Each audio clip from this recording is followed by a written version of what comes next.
দেখ বন্ধু, এই গরিব হাল্ক রাস্তা দিয়ে ঠেলা গাড়িতে ইট টানে। এই গরিবদের জন্য ঠিকমতো রাস্তা দিয়ে একটু বাইকও চালাতে পারি না। শুধু গায়ে শক্তি আর বডি থাকলে হয় না, টাকাও থাকা লাগে, বুঝলি হাল্ক? তুমি যদি একটু বড় লোক হতে বাবা, তাহলে আজকে আর এসব কথা শুনতে হতো না রাস্তার মানুষের কাছে। এসব কথা বাদ দে বাবা, চল কাজ করি।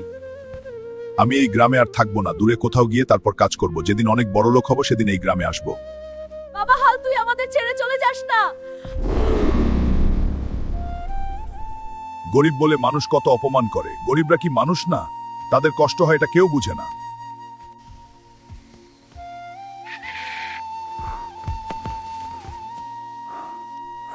এই শিকারীগুলোর জন্য দিন দিন জঙ্গলের পশু পাখি বিলুপ্ত হয়ে যাচ্ছে। হাল্ক, তুমি আমার জীবন বাঁচিয়েছো, আমি তোমাকে একটু উপহার দিতে চাই। তুমি এবার আমাকে কি দিবে? তুমি আমার পিছে পিছে আসো, আমি একটি গোয়াতে নিয়ে যাব তোমাকে। চলো যাই তাহলে।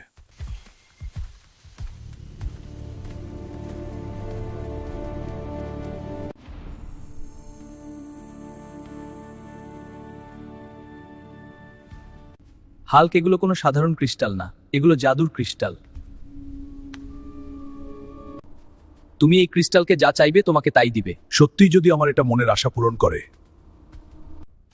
এটা যদি আমার মনের আশা পূরণ করে, তাহলে আমি অনেক বড় লোক হয়ে যাব। ধন্যবাদ হরিণ বন্ধু। এই নিন পূরণ 200 কোটি টাকা, আর আপনার অ্যাপার্টমেন্টটি এখন থেকে আমার।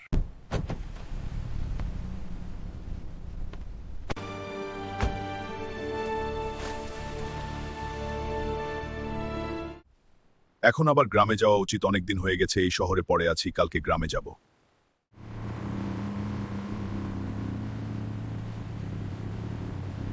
দেখো বাবা মা, আমরা এখন অনেক বড় লোক, আমাদের সবকিছু আছে।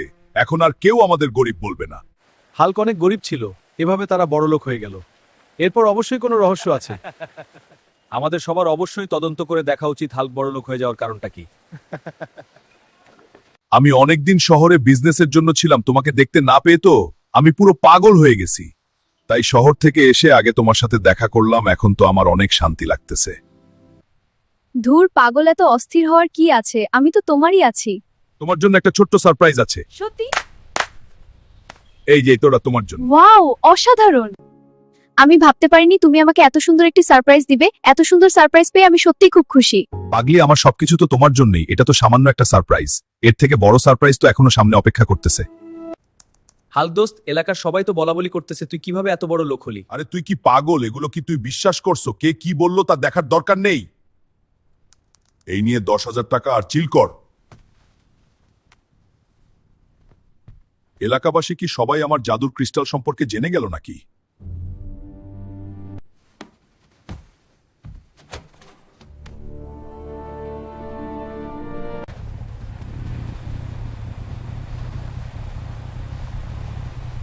সবাই আমার দেখে এভাবে শত্রুর মতো চেয়েছে রয়েছে কেন?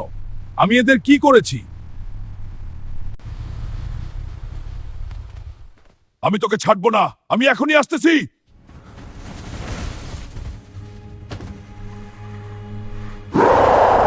শালার ব্ল্যাক ভেনম, তুই আমার জাদুর ক্রিস্টাল বল চুরি করে নিয়ে গেছিস। আমি তো তোকে ছাড়বো না।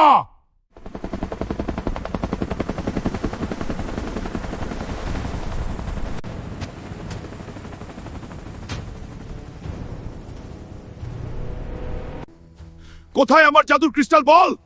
দাঁড়াও, একটু ঠান্ডাও, আমার ড্রাই চলো আগে।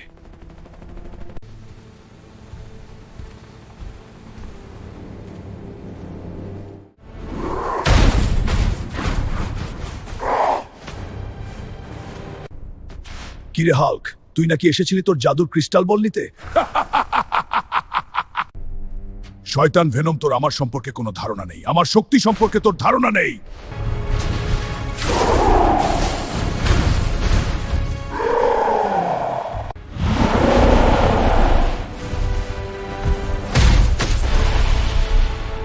ভেনমের বাচ্চা!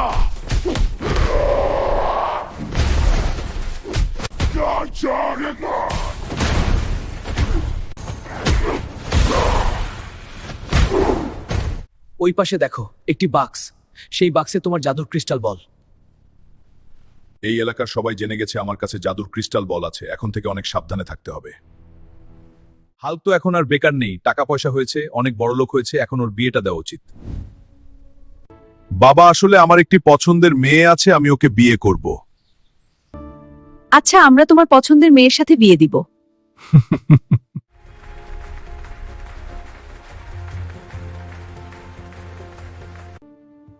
আমার বউটাকে কত সুন্দর লাগতেছে রে। এটা কি? এটা তুমি কি করলে? তুমি আমার স্বপ্ন সবকিছু চিরতরে শেষ করে দিলে। তুমি কেন ভেঙে ফেললে?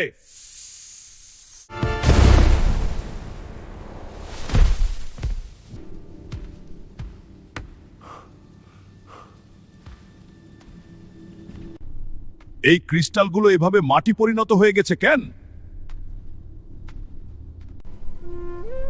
এখান থেকে যে একবার জাদুর ক্রিস্টাল নেয় আর দ্বিতীয়বার নিতে পারে না, তাই এখানে সব জাদুর ক্রিস্টালগুলো মাটিতে পরিণত হয়েছে।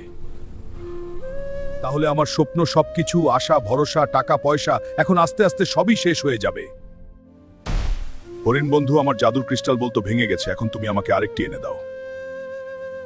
সেই জাদুর ক্রিস্টাল বলার আনা সম্ভব নয় হাল্ক বন্ধু। হাল্ক বন্ধু, আমি একটা কথা বলি, তুমি শোনো। মানুষ কখনো জাদু বা অন্যের উপরে ভরসা করে বড় হতে পারে না। এর থেকে তুমি নতুনভাবে কিছু শুরু করো, যা থেকে তোমার অনেক আয় আসবে এবং তুমি অনেক বড় লোক হতে পারবে। মানুষকে ঠকিয়ে বড় হওয়া যায় না, সৎ পথেই সত্যিকারের সম্মান আসে। অন্যের হক মেরে খেলে শান্তি পাওয়া যায় না, সৎ উপার্জনই আসল শক্তি। অন্যের প্রতিষ্ঠিত হওয়া ভিডিও না দেখে নিজে কিভাবে প্রতিষ্ঠিত হতে পারবে সেটা চেষ্টা করো।